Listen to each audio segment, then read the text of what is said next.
Creative Talks, the ideas that inspire 11 institutions sharing a common goal for a fully European university. Creative Talks is the voice of Creative EU. It is about sharing knowledge. It is about creating potential from heritage. An alliance for positive transformation. From your university to the world, every story is inspiring. Welcome to your podcast of the moment.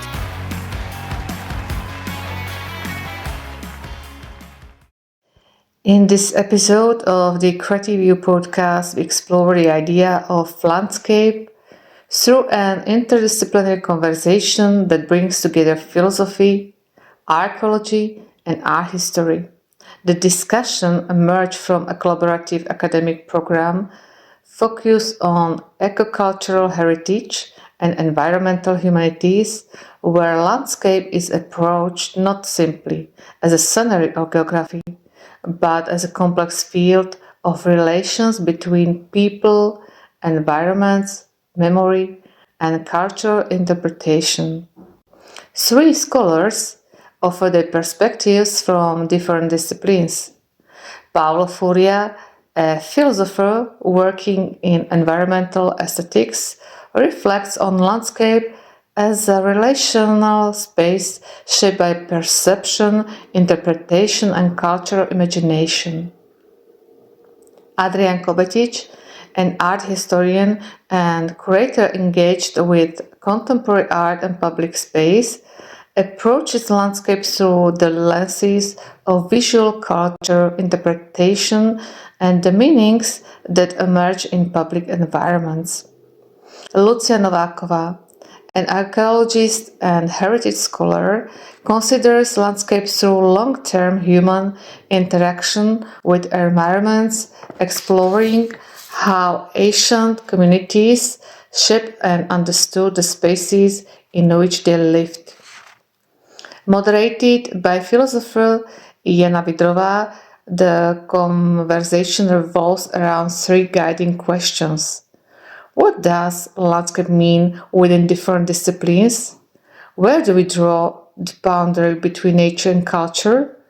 And can landscape itself carry memory even in the absence of monuments? I hope you will enjoy it.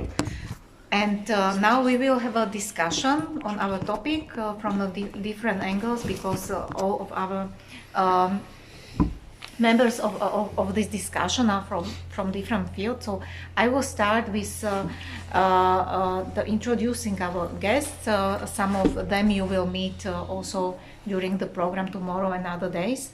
So the first to my right hand is Paulo Furia, Italian philosopher, whose focuses on environmental aesthetic philosophy of landscape and the relationship between nature, culture, and memory. He's affiliated with the University of Turin, where he works or engages with contemporary debates on landscape theory, environmental humanities, and cultural heritage. His scholarship explores landscapes not merely as physical environment, but also as a relational and interpretative space shaped by perception, historical consciousness, and symbolic meaning. Then is Lucia Nováková. She's a Slovak archaeologist, head of Department of Classical Archaeology at the University in TRNAVA. And she's specializing in heritage studies and ancient environments. And her research also focuses on the environmental context of ancient societies, and as you probably also heard in her lecture today. She studies how ancient communities engaged with their landscapes, including the interplay between human activities and natural environments. And our we are guest of Adrian Kobetic here in gallery, who is a Slovak art historian, curator, and educator, today he works as a director of this gallery in TRNAVA, and leads here exhibitions and programs and discussions on contemporary cultural issues. He's also engaged in public debates. So we meet sometimes on protests and so on.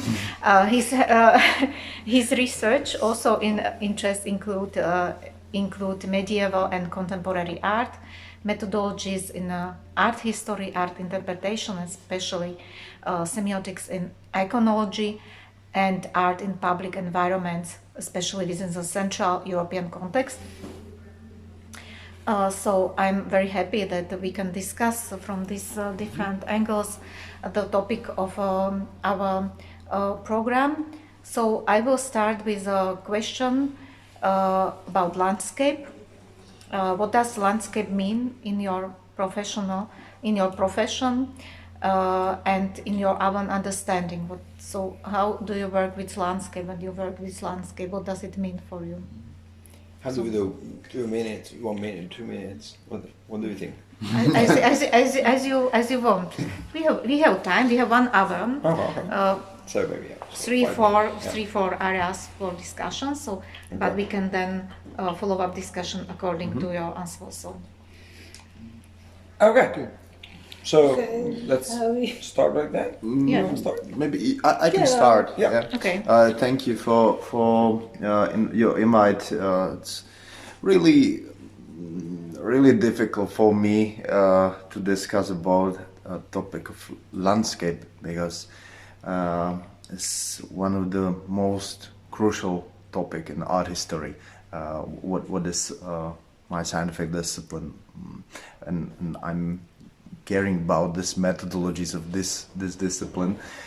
So at first, the motive and the concept of landscape is absolutely fundamental concept and term of art history from the beginning of history of images.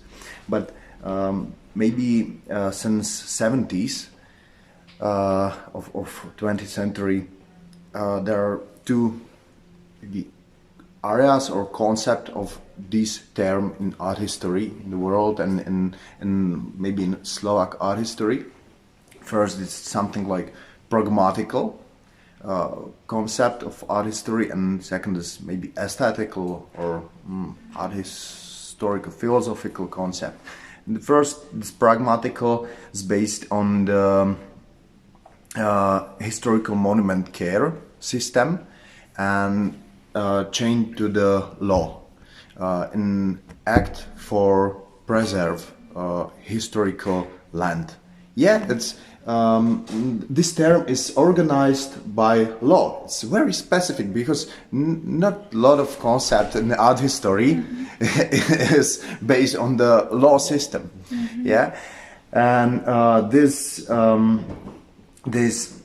area is a kind of cultural topography or cultural landscape, which is most often in our talking about, in art history. Why?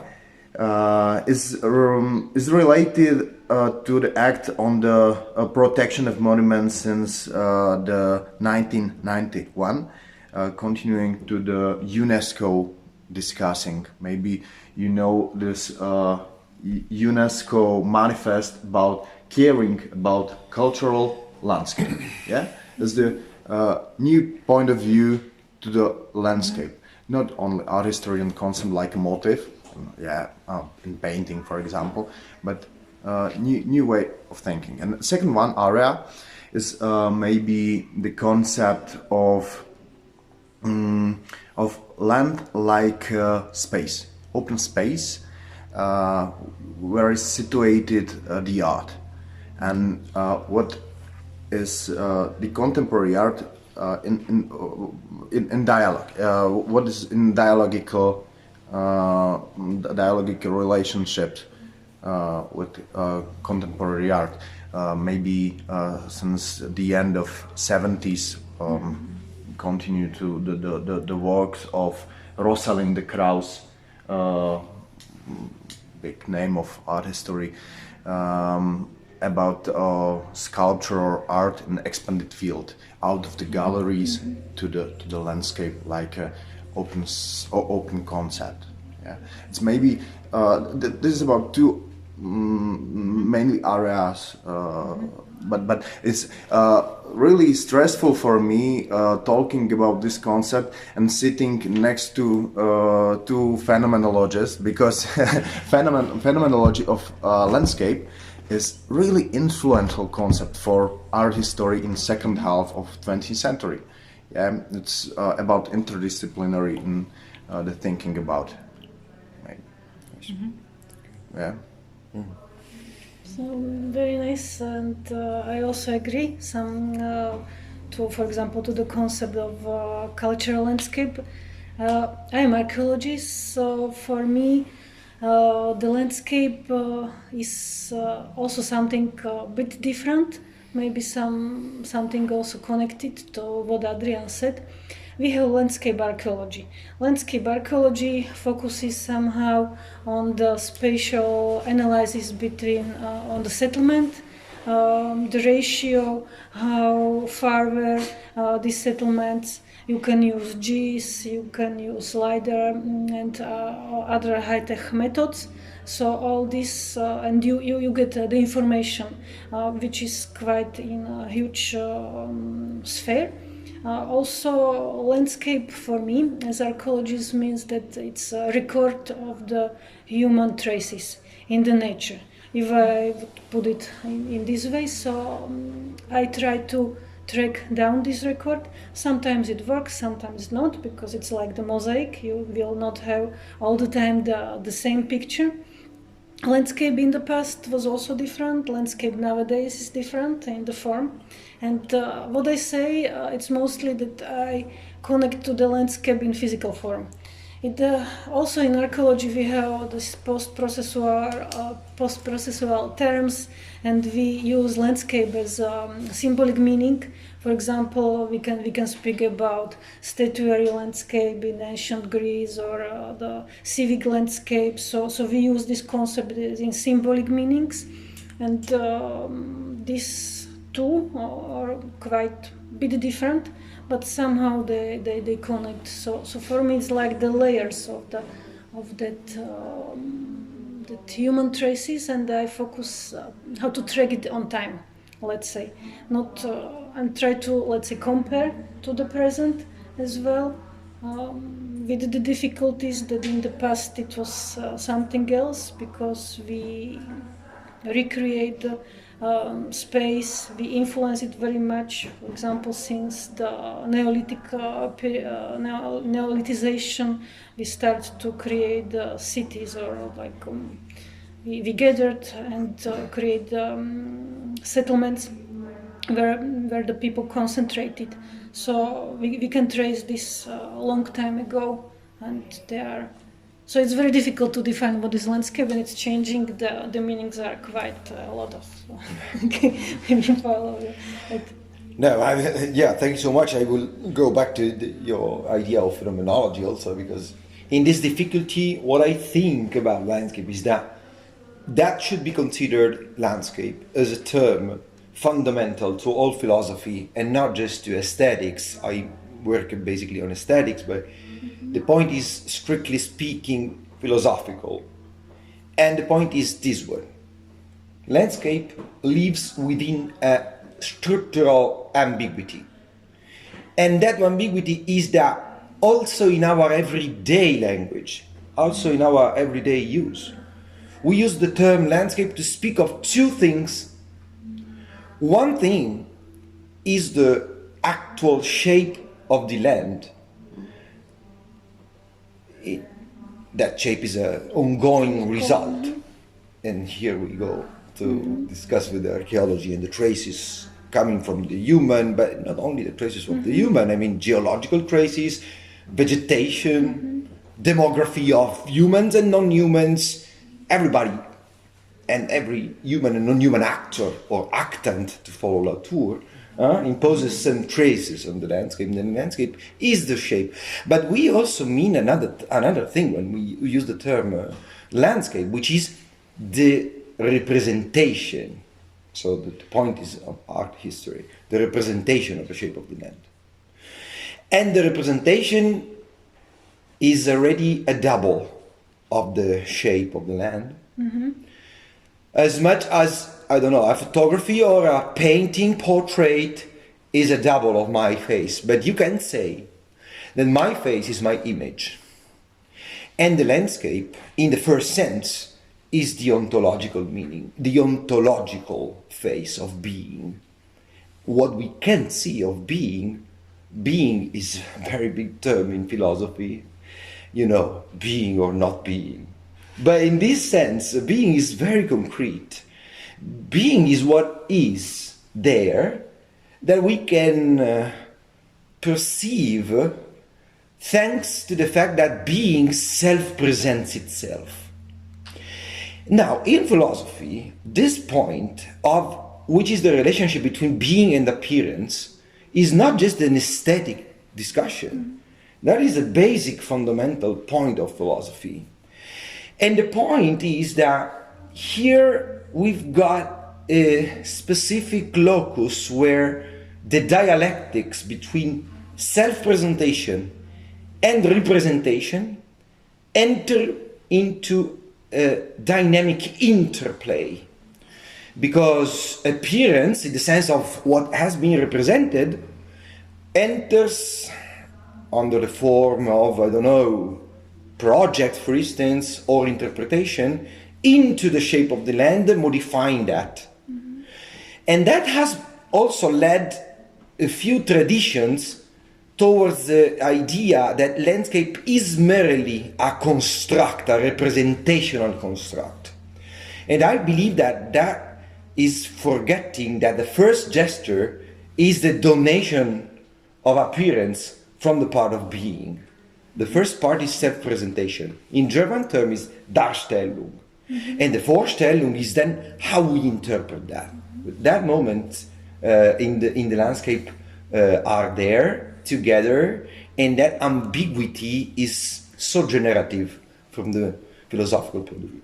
Mm-hmm. For you in everyday life, what means landscape? I mean, also some personal, because yes. How you perceive it. For me, I perceive it like more with nature. I cannot help myself, it's connected with this. It's not necessarily picturesque, but it's like the physical, its dimension, and I very frequently understand it in this, like when it comes to first time on my mind. Yeah, but an art history is problem about the pictorial thinking about this term. Yeah, a pictorial picture is absolutely every time ideology. Because ideology of landscape is from the beginning of this genre. Yeah, for example, typical early modern Dutch heroic landscape. Yeah, it's very specific type of manipulation of suggestion in seeing to the landscape. And the most important question now is who own the image of landscape. Yeah, it's about manipulation. Yeah, ideologies, not only some problematic ideology like nationalism or fascism or something. Ideologies like ambivalency or ambiguity, but mainly ideologies, for example, about ideas about freedom, about values of contemporary art. Yeah. Every time, if it is picture, it is seeing specific seeing. Yeah. What is my proposal to you think about some part of this world in landscape. Yeah, and this is why preserving the ambiguity is important. Because just one gaze may be ideological and every gaze is ideological, of course. Yeah. It is necessary that it is like now. So if one landscape is manipulated not according to all the possible potentialities, because the potentialities that are embedded into the landscape may be also infinite, you know. In the case, the representations are actualizations. In the art, we see probably the more innocent aspect of that, in the sense that there are several possible perspectives according to which, according to my style, according to my preference, according to art history, I don't know. Remember, I don't know, Cézanne, what he did with his important, you know, mountain. They are legitimate interpretations, but they are pluralist in the sense that they all know that they cannot exhaust the self-presentation of the phenomenon. I would add this to your important point, that I think to landscape in also in a utopian sense sometimes, in the sense that the idea of landscape has been developed way before this dualism of nature and culture, and usually it was connected to the idea of beauty also. But a beauty where humans were present. I'm speaking before Romanticism, so before this split that has been stronger, you know. In the idea of the landscape, there's this idea that a community of humans and non-humans live together. So the rendering humans are conditions for the landscape? I think that, yeah, but I think that should be that should be seen specifically, place by place. But this idea is utopian in the sense that it is not even achieved, of a good balance, an harmonious balance between aesthetic quality, ecological quality, and socio-political and economical quality. These three qualities can be put into a balance. It is not possible, I think, to find fixed balance, probably, but I think that every landscape has this this stimulation at its very basis. I don't know. But would you understand, like, I don't know, the moon landscape, and you don't have on the moon, for example, landscape of the moon, it's possible concept, or when we don't have some... As long as it enters into a regime of That representation, it is understand. technically speaking a landscape, as long as it is enters. But this moment of representation is important, however. Yeah, but in art history it's the same. Landscape is about give a voice to the everything out of the human society. Maybe, for example, after maybe 20 years ago, it began in the movement object-oriented ontology, or speculative realism. Yeah. Interested in the emancipation of all parts, human or non-human, world, because after post-humanist tendencies, but especially in contemporary art, is about searching new models of thinking about world out of traditional human meaning, maybe in general. So it's very specific way of visual program, but really contemporary, based on the few different level of radicality, because we know it's about ideology. For example, this big conflict between American conservatives and American liberals in the 90s about macrobiological freedom. Yeah, it was big conflict in contemporary art, chaining with philosophical discussion. Really interesting. So now. The landscape as a position of term into some pressure of these ideologies about values and freedom of parts of this world. Yeah, I think mainly in general. Yes, that's the view of our professions, from the viewpoint of our professions, but still we can, so to say, come to perception and to our how we experience maybe the landscape in our personal point of view.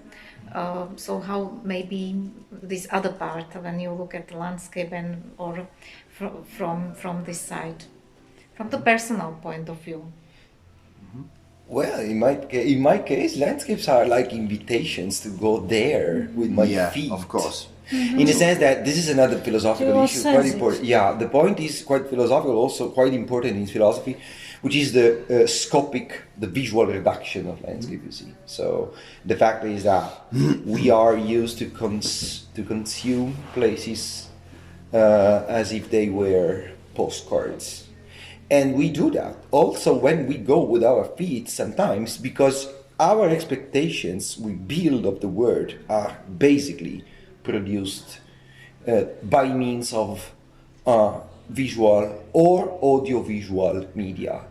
Landscape is also quite important for media studies, however, in the sense that how do we perceive depends also on how are we used to use our media. And it is quite true that, for instance, in tourism, it is quite often, it occurs often that the fact that we choose our destinations thanks to visual expectations. We build upon visual expectations. And the landscape is, in its visual representative power, a sort of ideological invitation.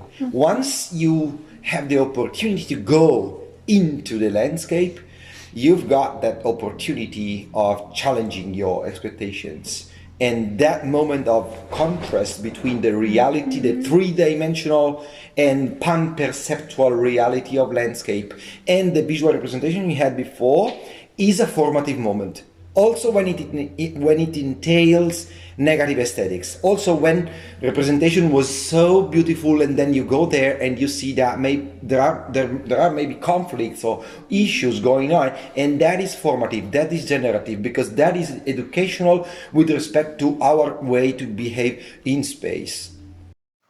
By bringing together philosophical reflection, archaeological perspective, and art historical interpretation, the discussion opens a broader reflection on how landscape function as living archives of human experience. It shows that landscape is never only natural and never only cultural. It is a space shaped by perception, memory, human activity, and historical meaning. From philosophy, archaeology, and art history alike, a landscape emerges as a living framework through which people understand the world and their place within it.